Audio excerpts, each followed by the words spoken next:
رسول اللہ صلی اللہ علیہ وسلم نے فرمایا، وہ وقت قریب ہے جب مسلمان کا سب سے عمدہ مال اس کی بکریاں ہوں گی، جن کے پیچھے وہ پہاڑوں کی چوٹیوں اور برساتی وادیوں میں اپنے دین کو بچانے کے لیے بھاگ جائے گا۔ صحیح بخاری حدیث نمبر 19۔ رسول اللہ صلی اللہ علیہ وسلم کسی کام کا حکم دیتے تو وہ ایسا ہی کام ہوتا جس کے کرنے کی لوگوں میں طاقت ہوتی۔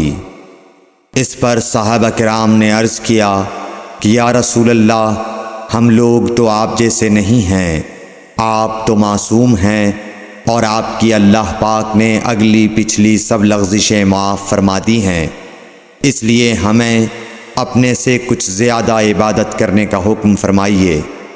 یہ سن کر آپ ناراض ہوئے، حتیٰ کہ خفگی آپ کے چہرہ مبارک سے ظاہر ہونے لگی۔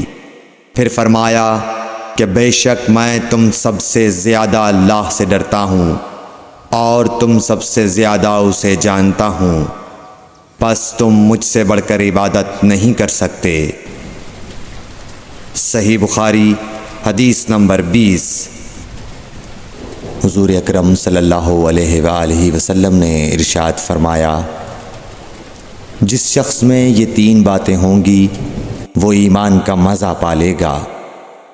ایک یہ کہ وہ شخص جسے اللہ اور اس کا رسول ان کے ماں سوا سے زیادہ عزیز ہوں، اور دوسرے یہ کہ جو کسی بندے سے محض اللہ ہی کے لیے محبت کرے، اور تیسری بات یہ کہ جسے اللہ نے کفر سے نجات دی ہو، پھر دوبارہ کفر اختیار کرنے کو وہ ایسا برا سمجھے جیسا آگ میں گر جانے کو برا جانتا ہے۔